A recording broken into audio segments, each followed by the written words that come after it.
Hey movers, shakers, and the stuck but curious.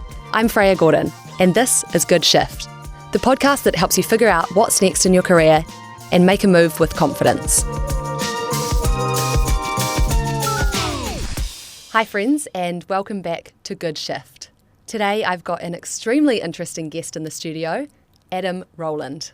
Adam spent years leading global planning and supply chain for top apparel brands like ASICS and Ralph Lauren, working at the highest levels of corporate strategy. But when his most recent role at Icebreaker wrapped up in 2022, he saw an opportunity to take what had been a side hobby and turn it into something bigger.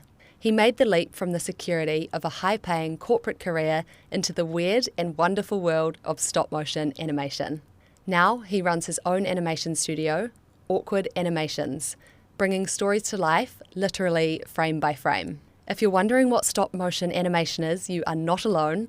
I was wondering this myself when I started chatting with Adam, so while Good Shift is really centred around the mindset shifts and finding fulfilment in your work, I'm really keen to expose you to all these other jobs that are out there so that you can get an insight about something that might be interesting for you. So we will dig into what stop-motion animation is during this interview. In this conversation, we'll break down what it really takes to transition from a stable, high-level job into a completely new industry, the financial and mental strategies that made it possible for Adam, how to build confidence when starting from zero, and the lessons that apply to anyone looking to make a shift. Adam, I'm so excited to dig into your background and dig into stop-motion animation, so welcome to Good Shift. Thank you very much. It's great to be here. Yeah, it's epic to have you here. So let's get into it and talk some shift. Okay. First question I want to ask you, setting the scene, you've had a really successful career in corporate strategy. Can you chat us through a bit about that, what your role was through those different brands and what shifts you've made within that field? Okay, cool. So I'll start off from the early days. So I started off working, I was in a nightclub actually, and then decided I needed an office job. So I went to WH Smith's and was doing some temping, and then I really love numbers and pattern recognition and things like that. So went into WH Smith's and I worked there for 6 or 7 years, jumping around from team to team and constantly achieving and being promoted or shifted around. And then went from Smith's, which is kind of like in Middle England, to the London area to work for a big Dixon's electrical corporation. And then started to realise what business was about and started to mature a bit as a young man. And then eventually went snowboarding for a year, just lost all those skill sets that I'd built up over the years, and then came back and landed a job with Ralph Lauren. Just quickly, I'm interested in you taking a year off to go snowboarding. Yeah. This is another really common theme that's coming out amongst people who have made shifts. They have that backing of having taken time. So how did that time benefit you? It probably benefited me by, if I look back on it, I've never really thought about it, but I always wanted to be good at something. As a sport, and I'd never really done that much as a kid, so I just decided to sell everything, pack everything away, and move to Canada for 9 months and train as a snowboard instructor to become good. So I ended up being like a level 2 park instructor or something, and never wanted it as a career, but I wanted to just have that big break. And at the time, I was living in a house with 3 other guys when I made the decision.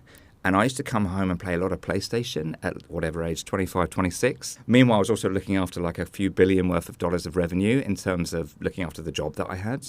So I was kind of like in this really responsible job, but at home I was still a bit of a child. And so...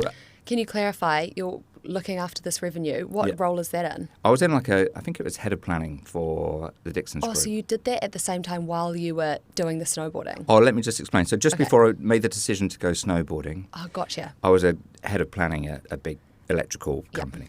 And it's like the Harvey Normans, but they monopolise all of Europe. It was a really big role, loads of responsibility. But at home, I'd come home and I would sit there playing PlayStation on a projector on a screen and think it was really fun. And my mates would come home randomly during the evening and I'd ask them what they'd been up to. And they're like, I'm just booking a holiday to go paragliding in Spain and I'm doing this and going over here and I'm going on a mountain bike trip. I was like, I'm really missing out here.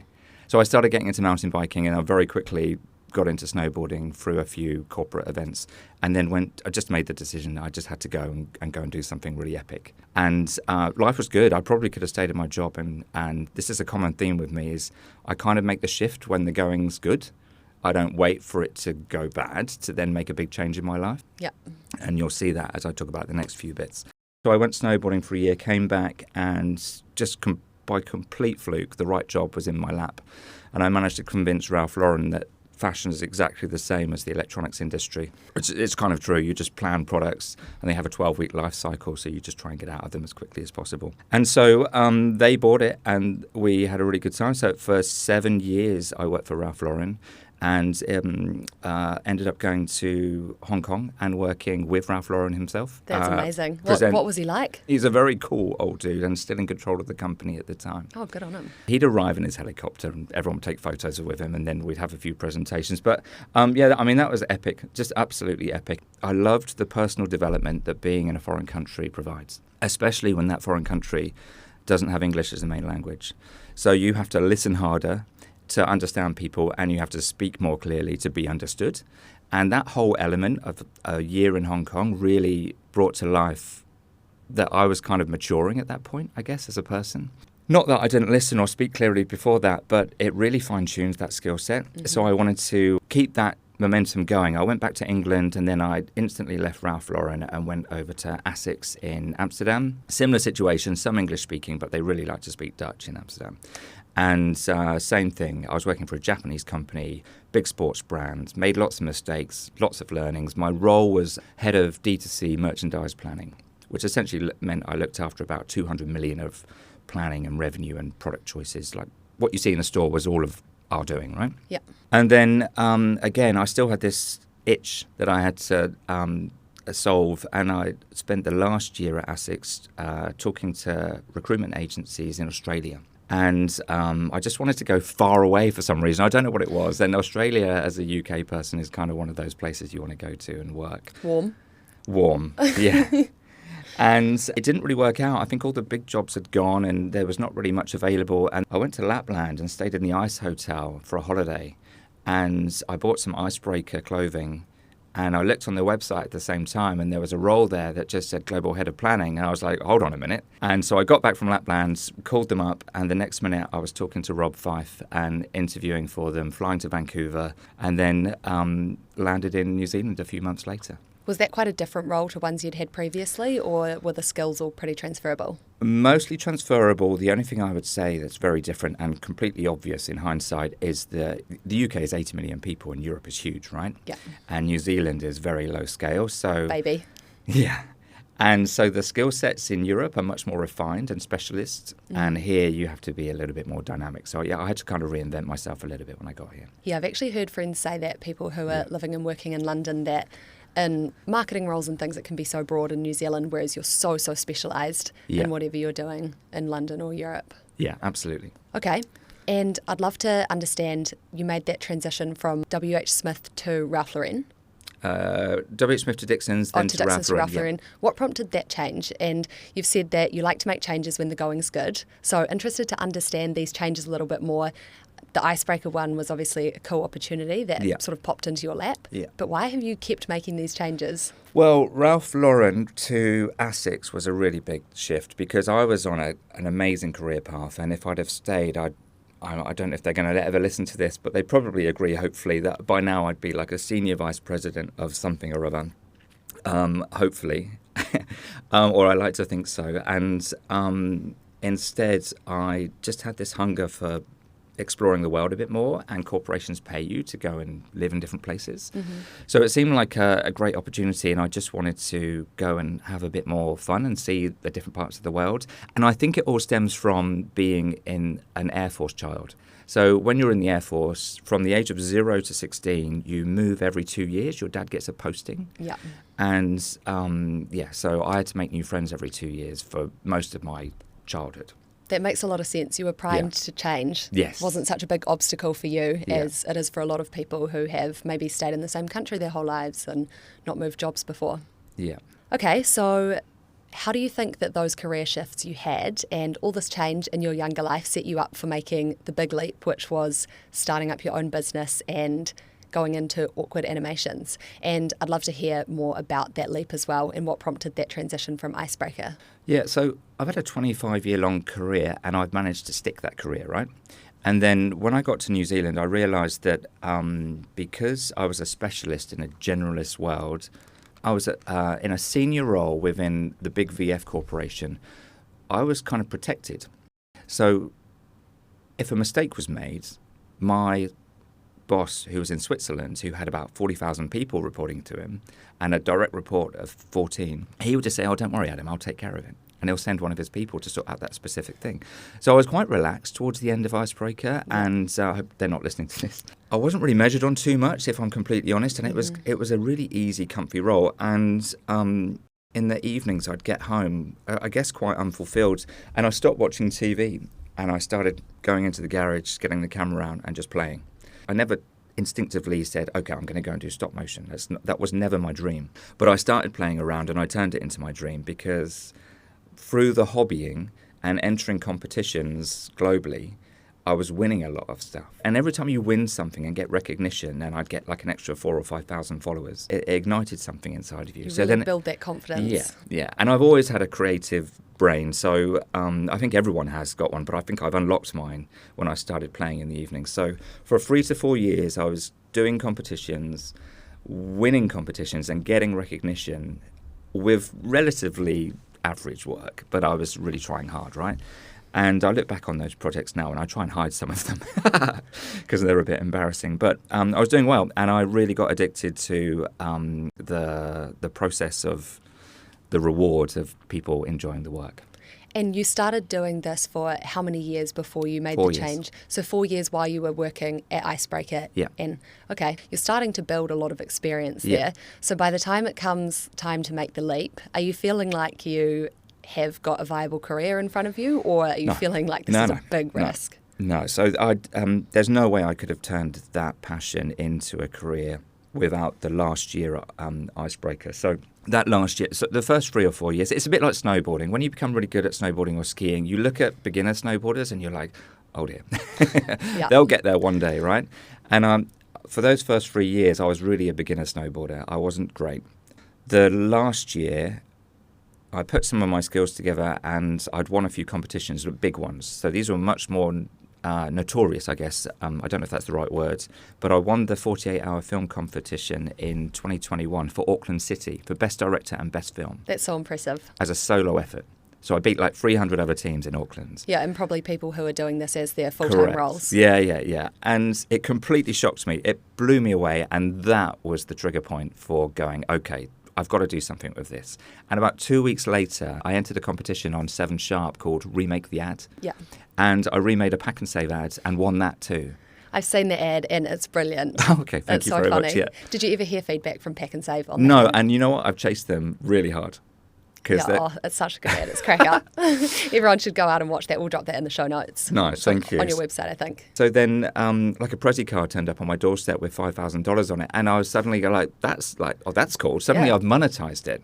Up until that point, if I just take a step back, for the last year prior to that, I was working for small brands in New Zealand, family-run brands like 40 Thieves, which is a peanut butter company. They do like gourmet peanut butter, and I got paid in tons of gourmet peanut butter for a year. It was great. It was like literally the best thing ever. But the content that I was providing for them was really average. But the key thing was that I was learning.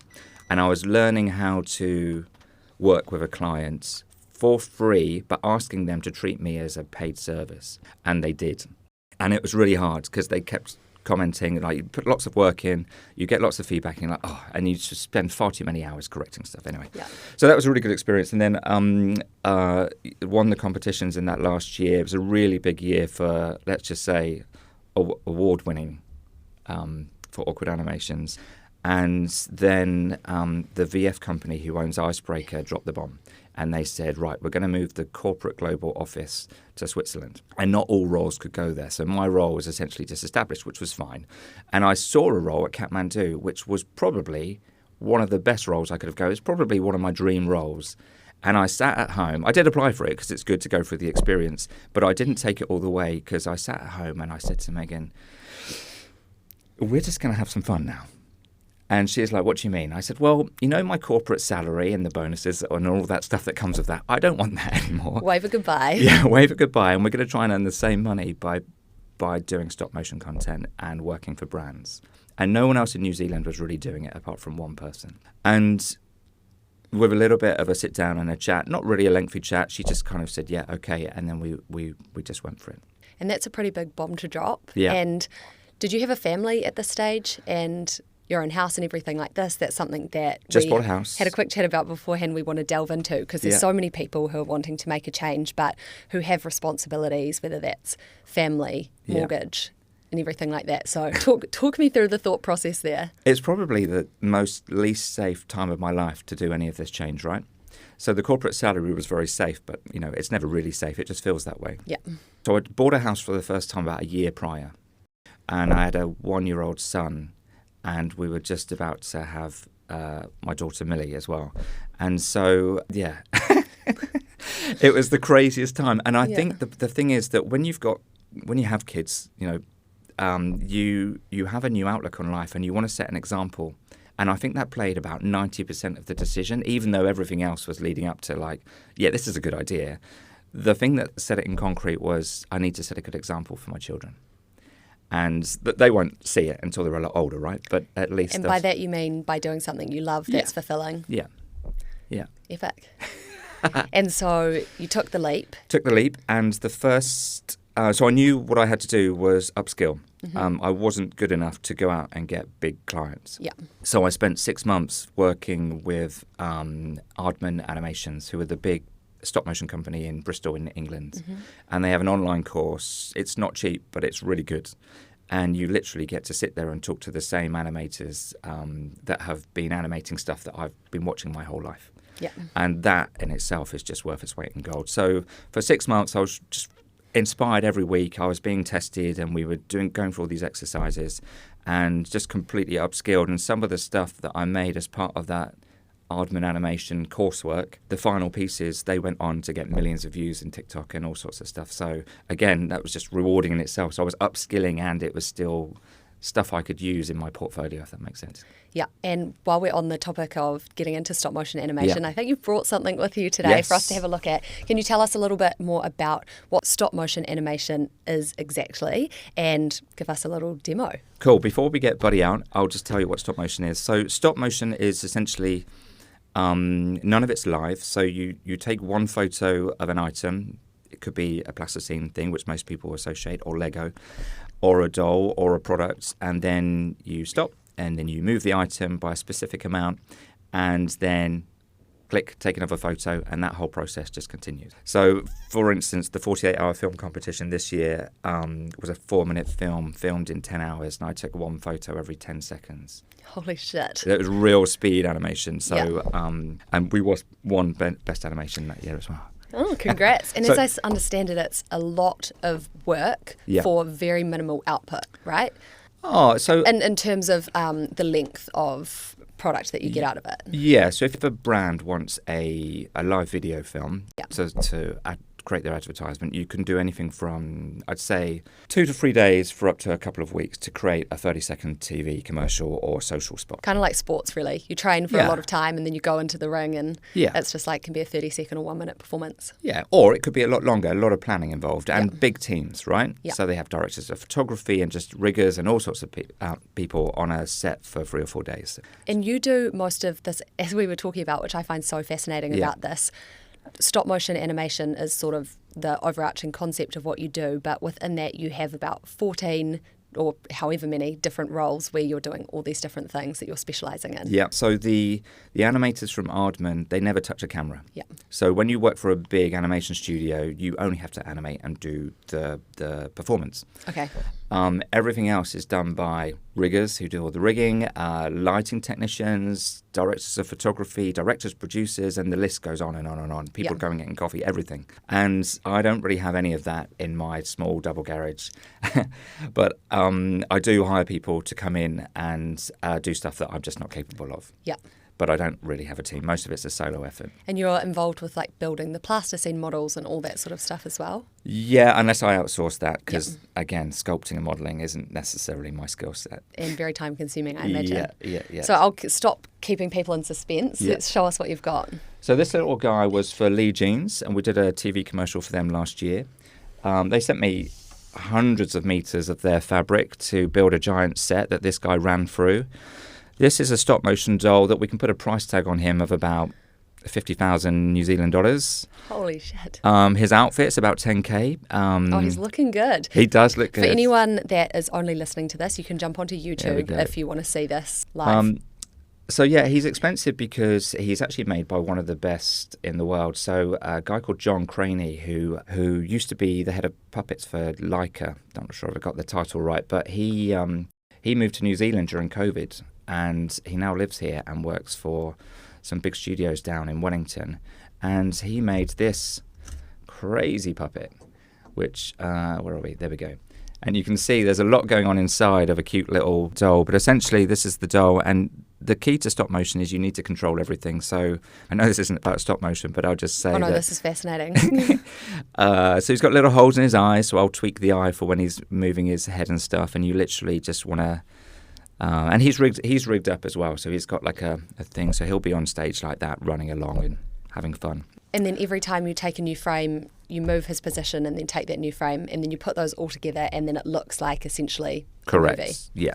That's fascinating. Thanks for showing him Oh, to my us. pleasure. I thought you might like to see him. That was actually one of my favourite things that I watched was the Lee commercial. Cool. Yeah. Yeah, it was epic. We'll drop that into the show notes too. Don't drop his head. He needs that. So I'm keen to chat about, you mentioned getting comfortable, being uncomfortable. Yeah. Can you talk us through your perspective on that and how you have got comfortable doing that? I've not been comfortable since. So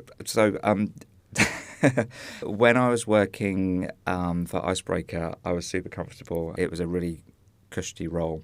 Now I just work like there's no tomorrow. It's so hard.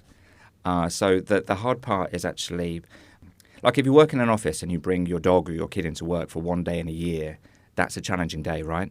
Yeah. And I'm working from home for an entire year with my family, which is actually has its own rewards. It's amazing, but it's also quite tough to balance everything. The tough part is earning enough money to pay the mortgage and everything else. So that's a simple problem to solve, right? Mm-hmm. So nothing's guaranteed in this world in terms of, especially when you're a corporate guy trying to get into creative world in New Zealand. So there are many tough elements. One is earning the cash flow to make it all work. One is getting integrated within the creative world of New Zealand.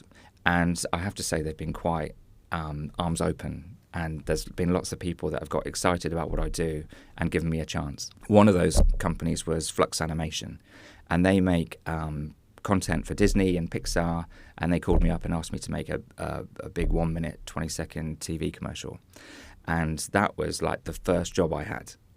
And I'd just done a 6-month Aardman course. And it was kind of like, you make your own luck, right? So I'd sent my show reel round and all sorts of stuff. And I just desperately tried hard to kind of get everyone to know who I was and what I was doing, even though I was at the beginning of my journey. And they got me in and we did some tests and they were just really happy. And that was a big job. That was 6 to 9 months worth of work. And do you feel like they took a leap of faith getting you on? Yeah. If this is the UK or another country, there would be far too much competition. I would not get a look in. But they took a leap of faith, and I had a skill set at the time that, and I managed to pull it off. So they took the right leap of faith because I proved myself. Yeah. And you managed to get in contact with them. Did they find you through your marketing efforts, your networking efforts? How was that? Yeah. So 1 year early, I sent my really bad show reel around to all the agencies. And somehow on this specific day, a year later, Joshua, who runs Flux, I think it's his auntie or his mum, sent him my show reel and said, look at this guy. And then the next day they called me and I was doing a TV commercial. And it was just really weird luck. And that's gathered steam. So when people see that, every time I release something, it generates new leads and you convert them. So getting back to the tough part, there's the family side of things, which is just normal life. That's fine. That it's actually not that hard. It's actually quite rewarding being at home and being able to jump in and help out when I can, especially as a British family with no family support. Yeah, of course. So that's adds a whole other layer of complexity. Oh, yeah. There's been some moments, but I won't talk about those.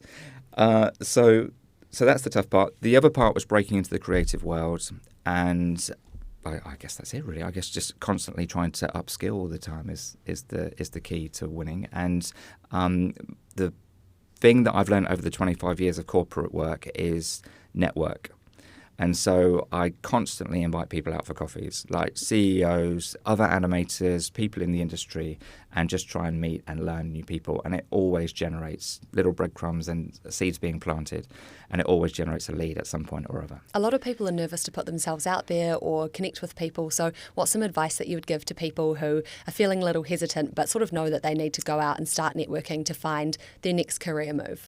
So one is I max out my LinkedIn connections. So I send off 100 requests every week, relatively without fail. And from that, you connect with about 50 people, and then you send them all a personalized message. And you try and make it personal as well. So, and if you're starting out and you just want to learn from someone that has been doing it for a long time, do you know what? They love to share their experience with you. And they say advice is a gift.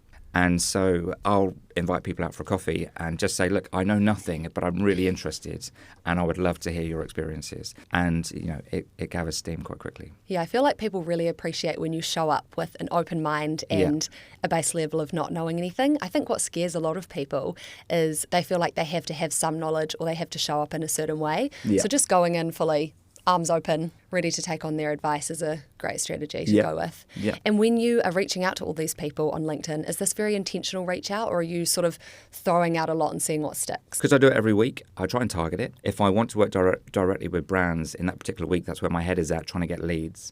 I'll reach out to or connect with heads of marketing or heads of brand.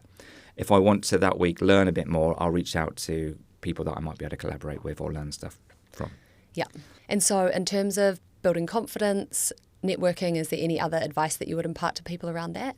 If people are trying to make more connections so that they can find what their next step is or figure out what sort of other careers are out there, or if they know what job they want to go into and they are trying to find out how to get into it if they don't already have a base of connections for that. I mean, you've already given us some great stuff, so there might not be any more, but I just want to make sure we've mined you for everything. No, I'd say that I think I got really lucky by having the idea to start playing around with stop motion, and then it just gathered, like I said, it just gathered its own momentum really quickly. Mm-hmm. I think lots of people really struggle with understanding what they might want to go and do. Yeah. That's something that's going to make them happy as well. I mean, I've landed on my feet really, really well with the stop motion thing, and there's a whole load of factors at play. There's not really one piece of advice that says you can solve your problem by going and doing this. I would just say, if you have got something that you're passionate about, you keep practicing at it and you keep doing it, and someone will eventually recognise that you're good at it. And you have been such a good example of that in terms of continuously upskilling, and I know you continue to do that now, and that would have been through your corporate roles as well, always learning new things, making sure you're staying up to date with trends or whatnot, and continuing to learn on the side for this animations thing. So what advice would you give to people in terms of making sure that they're continually growing, upskilling? Is it that you read a lot of books, or I know talking to people is a big one for you, but what else would you say? Honestly, I'd say meeting people is when you learn the most. For me, I'm not a reader. I don't think I've read a book in the last 20 years. I've got 7 animation books at home and I've not looked at them once. People buy them for me for gifts. And I'm like, okay, another book. On the bookshelf. But I'd much rather go and speak to a person and become inspired by their words and their body language and their own passion than I would read a book and try and... I'm much more of a visual person. So I have no more advice there. Just literally go and meet people, because it's the best way to learn. Yeah, and then obviously just spending the time, which you've done, to get better at the craft that you're doing, right? Yeah. So the stop motion is a never-ending...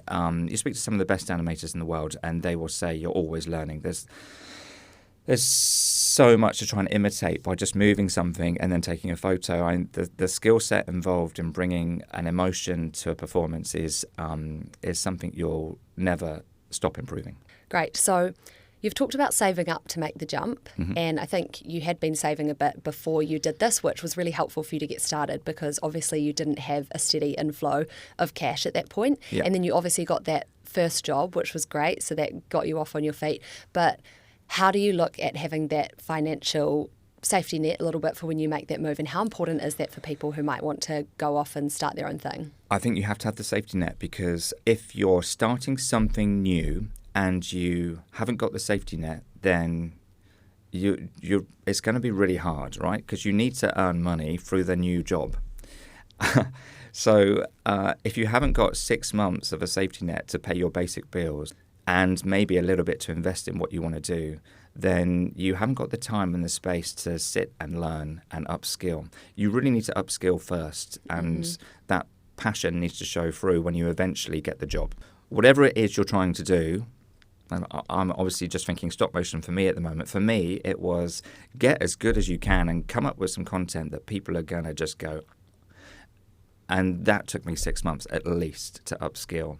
And I do courses every year to keep that piece going. But I would say just keep practicing, just keep trying to upskill as much as possible. Yeah, and I like what you're saying about making sure you're actually good at something. That's obviously how you landed that first job in the first place. You'd gone out and you'd built this on the side so that you had confidence when you went into this full time, that you actually had real grounding and people would want your skills. Yeah.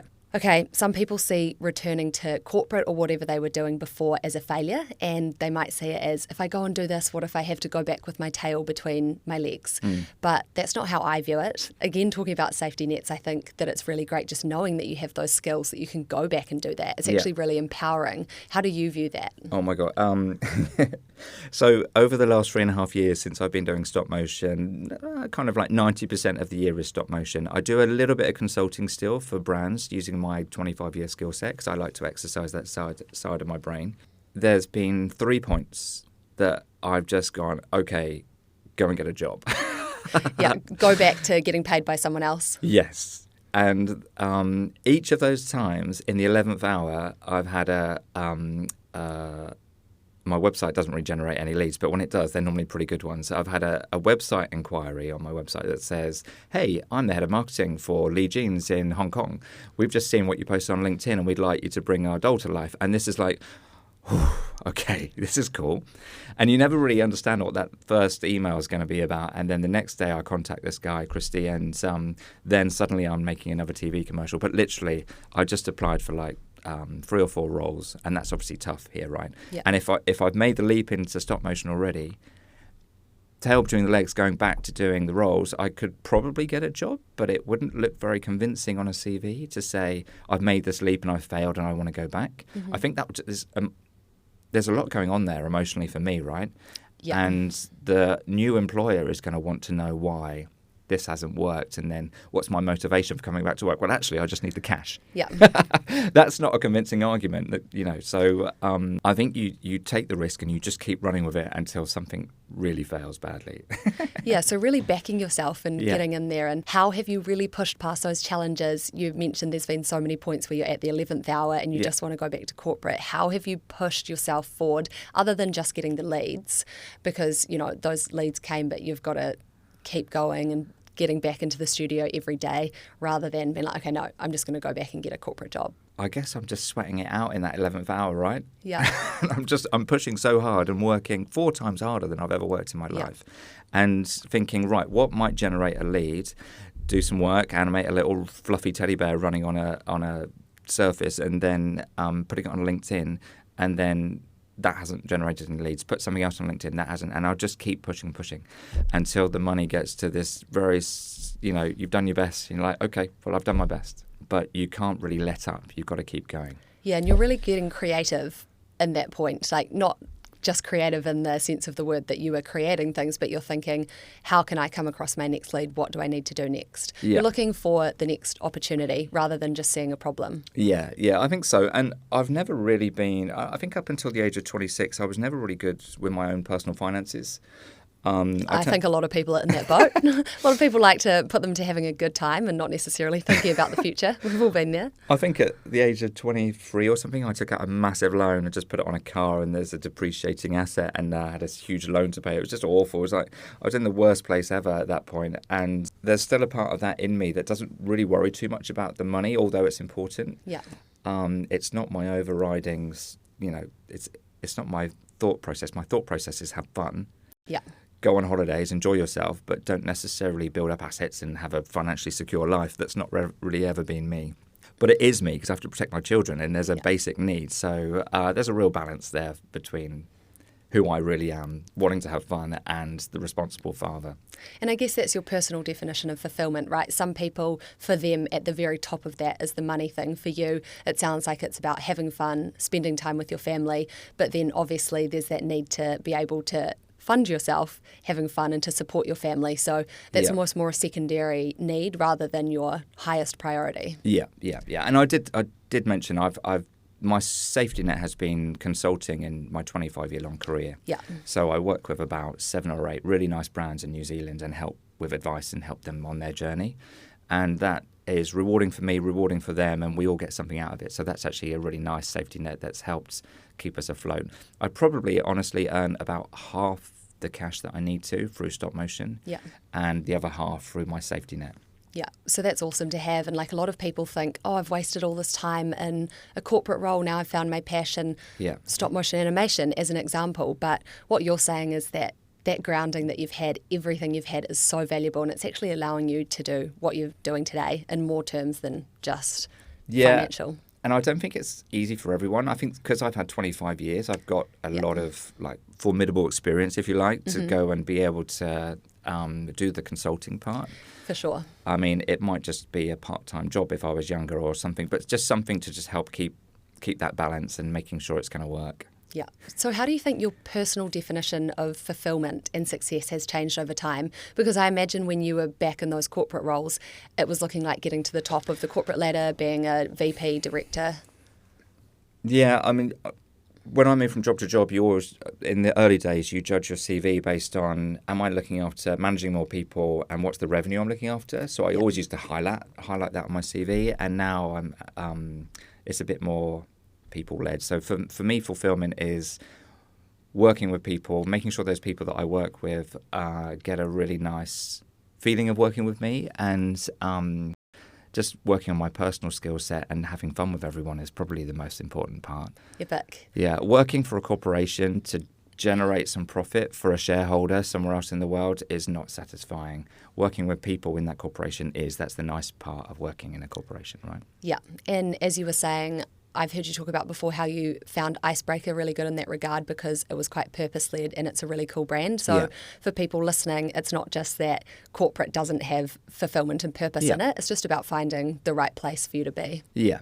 I mean, Icebreaker was probably the best company I've ever worked for on a personal level because the culture was amazing. Yeah. We play touch rugby twice a week and I still play with them now, like 5 years later. Just such a really nice group of people and couldn't have wished for a better last company to work for. Yeah. And it probably helped me with my thought process on my journey as well. Nice.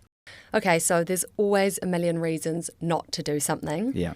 How did you push past the excuses to just start? And what's some advice that you'd give to people who are sitting in that stage where they're stuck and they need to make that next move? Do you know what? There's not one piece of advice because it's so complicated. Yeah. So I've written a few things down. Yep, go for it. Love to hear them all. So first of all, in my 25 years of corporate personal training, because when you work for big companies, you get sent on, nice little holidays to kind of develop yourself as a person. One of the things that always stuck with me the most was the sense of a paradigm shift where you believe something today because of your own perspective, and then you get someone else's perspective, and now suddenly your thought patterns change because you've seen it through someone else's eyes. So I think it's always important to remember that the way you perceive the world today could easily change tomorrow based on your own experience, right? Yeah. And there's that famous thing of a man sitting on a train reading the newspaper, and another dad comes on the train, and they've got 3 kids that are just running riot, and they hit his newspaper, and he's just like, oh my God, these kids are really annoying. Why can't he control his children? And he looks to the dad, and the dad turns to him and says, I don't know how to tell them that their mum died this morning. And then suddenly this guy reading the newspaper is like, oh, how can I help? And that's a paradigm shift, right? And I think that's a really powerful one. For sure. And we go through those all the time, but I think it's just really important to try and find them and put yourself in other people's shoes. So that was, that's probably, from a personal level, that's some of my best advice is think about how you can evolve your own mindset. I won't go on too much about paradigm shifts. TED Talk, I wanted to just talk about one which really hits home for me really deeply, which is there's a guy called Sir Ken Robinson. It's one of the most watched TED Talks in the whole world. I haven't watched that, but I need to, obviously. And he talks about how schools kill creativity, but basically he's uncovering the whole of how the planet works. And the planet works by creating an education system that's built to service industry. And in that process, from kindy all the way through to university, you kill everyone's creativity because you'll tell them how to operate in a world, And there was a really cool quote that he says in it, which is, there's a teacher that goes up to a 6-year-old girl in school and she's drawing something, and he says, "What are you drawing?" And she says, "I'm drawing God." And the teacher says, "Well, nobody knows what God looks like." And the girl says, "They will do in a minute."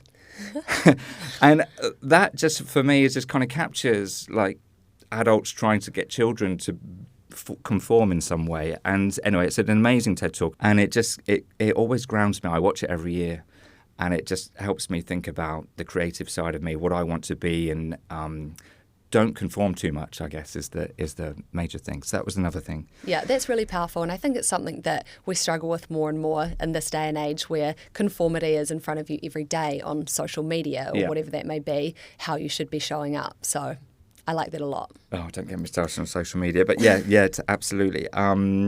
Start before you feel ready was one of the things that I've always done naturally, but in hindsight, it's not something I've done intentionally, but I've always sought change and tried to experiment and dabble. So just dropping everything and going to become a snowboard instructor, I didn't know if I'd be any good. And then I came back and suddenly, you learn a load of skills. And so be brave, I guess, is one thing. The cash flow is another. But probably the biggest thing to make it a success is invest in the learning. Mm-hmm. And you've done that so well. It's very obvious with all the new skills that you continue to gain. And I liked what you said, you're taking courses every year still to make sure you're investing in your learning. Yeah. And in terms of just getting out there and being brave, something that I actually heard, I think it was on the Mel Robbins podcast, she was talking about confidence. And she said that confidence is not a feeling, it's about trying. And that's what you're talking about, just getting out there and trying, doing that snowboarding. You don't know if you're going to be any good at it, but the only way you're going to know is go out there and start gaining that confidence and experience. Yeah. And I think the other thing is, at Ralph Lauren, I won one year. They gave me an award for best leadership, and they gave it to me, and it's a complete surprise. But I swear there were better leaders in that business, but I've always had a really good ethos to listen to people and be nice to them and try and find the best in everyone, whatever it is. And it might be that they're in the role and you help them find the best at who they are and you get them in a role that they'll be better at. But I've always had this sense with people to listen and help and support wherever I can. I've just employed someone to do some work that I can't do, and they're starting out on their journey, and I asked them what their rate was. And they said, "Oh, my rate's $18 an hour." I'm like, "Oh my God." I won't say who it is because I might embarrass them, but I just said, "Well, I'll pay you double that, but we'll cap it at a certain price, but you just go and have fun and do what you really like doing. And if it looks good, we're all good." So hopefully that will generate something really amazing for the project I'm working on currently. But this guy was so worth more than he said he was worth, if that makes sense. Yeah, people tend to undervalue themselves when they're not confident with their skills. So it's really valuable when someone like you can come in and give that advice to people. Yeah. And I think that's motivating for other people to know that there is so many people out there like you who do really want to help people. Yeah. We're all sort of going in the same path, and if you're connecting with the right people, they're going to help you on your journey. Yeah, I guess another piece of advice, because there's lots, right? Yeah, we'll take it all. Yeah. It's 10 hours, this podcast, right? We've got another 15 minutes, so fit your 10 hours in there. Don't underprice yourself when you set out.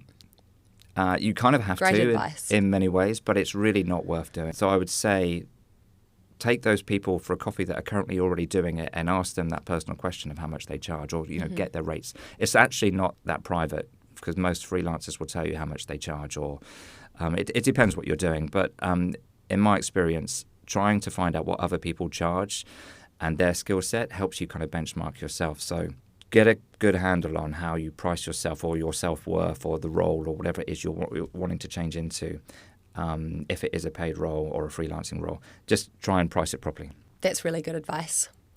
And before we move on to the next topic, is there any other things floating around in your head that you want to impart to us? I've written health first. So because I work 4 times harder than I've ever worked in my life, my health has gone. And so I've made that change in the last year to start putting it all back again. But yeah, you've got to do health first. Because if your health goes, you've got nothing, right? So just don't throw yourself into the deep end without taking care of yourself. That sort of goes on to the topic that I was going to ask you. With so much that you've got on, you've got your consulting work, and then you've got Awkward, and you've got your family, how you balance everything and make sure you maintain the energy. So I'm guessing that health is a big part of that for you, and you've figured out how important that is, which is why you've been working on it. I'm getting there. It is important. I guess don't overcommit to... My thought is don't overcommit to everyone, and I do it quite often. I'm not the type of person that will say yes to too many things and just build... I'm not naturally that type of person, but I have been doing it because you're trying to make it all work. Yeah. So I'll work in the evenings on consultancy, and if there's a big stop motion project going on, it all starts to clash. So I'll just try and be really honest with people about what's achievable and what's not, and put myself first, which is so hard, yeah. Yeah, and putting yourself first, that's family time as well. I guess do you have to make sure that you're carving out time for your personal time, family time and things like that? Is it easy to get sort of caught up in doing your work because there's so much to do and you've got a lot of pressure to keep it financially viable? Yeah, I mean, you could make the excuse for yourself that a normal working job, you'd get up and leave the house at 7 in the morning, get home at 7 at night if you're working as hard as I am, right? Yeah. So I get up in the morning, it's all family time till 9 o'clock till everyone leaves. And during the day, sometimes the kids are back and I'll just take time out for them and sit and listen with them. And I'll just make up the time elsewhere because it has to be family first, right? Otherwise, what else are we on this planet for? Yeah, I love that. And I love that your job now is allowing you to do that still. It's the biggest payoff all day long. To spend time with my 5-year-old and 2-year-old kids, it's just literally amazing. And such a critical age as well, where you want to be spending time with them. So it's amazing that you have the ability to do that. Okay, I think this is a pretty big topic. A lot of people think that the older you get, the harder it is to make a change. And I think that's true in a lot of the ways that we've talked about before. But you are an example of someone that has had a long career and then has a family and everything like that, and you've made the change. Yeah. So what advice would you give to someone who's feeling like it's too late to pivot? Because, we give ourselves so many excuses, and a key one is it's too late. Yeah. I don't really feel my age, if that makes sense. Yeah. Because I'm playing with plasticine all day. So it's a slightly strange one for me, but I would say I wish I started doing this at 18, first and foremost. Yeah. And so I'm kind of bringing that dream to life a little bit later. But I never knew any of this until now. So you learn a lot as you get older, and you learn what's important. So I would say the older you get, probably the easier it is. Okay, that's interesting. In some ways. Yeah. Because it's the right decision. Whereas the younger you are, you're trying to copy everyone else, right? It's survival. Mm-hmm. So, yeah, I guess just be brave, no matter what the age. Yeah, it comes back to confidence, and also you're so much less self-conscious the older you get. Yeah. Which must really help as well. You're not so worried thinking about what everyone else is going to think about your shift. Yeah. What about in terms of, you had built up this big identity as, the corporate gun and what you were doing. So did you feel like you were losing a part of yourself at all when you made that shift? Oh, yeah, you do. You have to say goodbye to that side of yourself, right, to a certain degree. But I'm still that person. Mm-hmm. So if I walk into a boardroom now for a brand to help them out, I can easily play that role with a high degree of comfort. Yeah. So, yeah, I've said goodbye to it. You know what I've said goodbye to the most is at Ralph Lauren, we used to go on amazing directors' holidays. They used to rent stuff in Morocco, like palaces, and we'd have it all to ourselves. And every year we'd take our passports into work with us, and we didn't know where we would be the next day. Like corporate holidays and treats and benefits is just like, that's really hard to say goodbye to. Yeah. There was less of that at Icebreaker, so that wasn't so bad. But it is hard to say goodbye to that life because they pay for a lot of stuff. Yeah. It's also hard to say goodbye. Probably the hardest piece is not being around so many, hardworking people as a team, because you are a team of 70 or 80 people at Icebreaker all trying to achieve one goal and make that brand work. That's a really nice feeling. You have to be really self-motivated when you're doing your own thing, especially when you're at home working out of your garage. Yeah. You're not around other people who are gunning for certain goals. One of the things I wanted to jump onto, if you don't mind, is Please. Yes, I've made the move. I'm working out my double garage. I'm doing consulting to help pay the bills. And it's enjoyable. It's not sustainable. None of this is sustainable. Mm-hmm. So if I have like a health incident or something else, everything stops. So my real dream now is to move forwards and create this into something that, like a business that you could potentially sell in the future, like an Aardman Animations. Will never be that big, but my hope is to create some feature films or some short movies or something and become like Now, in England, like an Aardman film is like everyone's childhoods, and I'd kind of like that to be an awkward animations film for New Zealand in the future. So that's my plan for the next few years, is to try and build this into something that will give me a retirement rather than me just working like a dog for the next 10 years. Yeah, and how do you take that to the next level? Well, it's not easy. It needs to be bankrolled, and I thought it would cost a certain amount, but it costs a lot more when you speak to other people. So it's probably about $500,000 to set up a studio and hire the team to then produce enough revenue over a year to create a business. Mm-hmm. So how... that's to be determined, but that's my plan for the next year. Well, it's the constant challenges that keep it interesting, right? Yeah. Have you had any regrets since taking the leap and starting up Awkward Animations? I think when the bank balance goes down, I regret it massively. But no, not really. Let me just think about that. This is some good reflection time for you. Yeah, it's very cathartic coming in here and talking about all this stuff. No, not really. More time for the family would be nice, because there are, like, when my daughter was born, the week before she was born, or was it the week after, was when I landed the big TV commercial, and then I probably could have spent more time, but it's the same if I was working in a big corporate role, right? Yeah, that's what I was going to say. If you were still working in your corporate role, the demands would be huge and you'd be having huge days anyway, right? Yeah, and I don't think there's any other way that I could have approached making the shift. Like, I had to upskill, so I spent most of my safety money. Then I've just had to work really hard to make everything else work for the last 3 years. So if I tried to get jobs early on, they wouldn't have been very good, and I wouldn't have got the traction without upskilling first. Yeah. You save years by upskilling because you advance yourself into another level. So, yeah, that was probably the right thing to do. Nice. But I wish I still had that buffer. Yeah, I mean, you've still got the consulting, which is great. Yeah. What I was going to say was that the money I had for the buffer could have helped me set up a business. I see. Yeah. Yeah, and if I'd set up a business then, I would have hired people and maybe just hash through it and made it work. But it would have been a very difficult journey and probably led to failure. So I think the upskilling and losing that business investment money has been the right thing to do. And now I'll work out the next way to invest. Yeah. I love that. Okay, thank you. And for anyone that is looking to build a role in the type of corporate career and what you used to be doing, what's some advice you'd give to someone in that position? Just demonstrate your passion for people. And I'd say the best advice I can give anyone is listen. Like, just listen to other people. You can work out whether you want to use that information and take it on board or not, but listening is probably the hardest skill for most humans, right? Yeah. I went on a course one day, like many years ago, and it all stuck with me. And the challenge was talk to the person without any of your own ideas. Just ask them questions to explore what they're thinking. And this person started talking about cars, and I had a red car or something at the time. And I was instantly just thinking about my own car, right?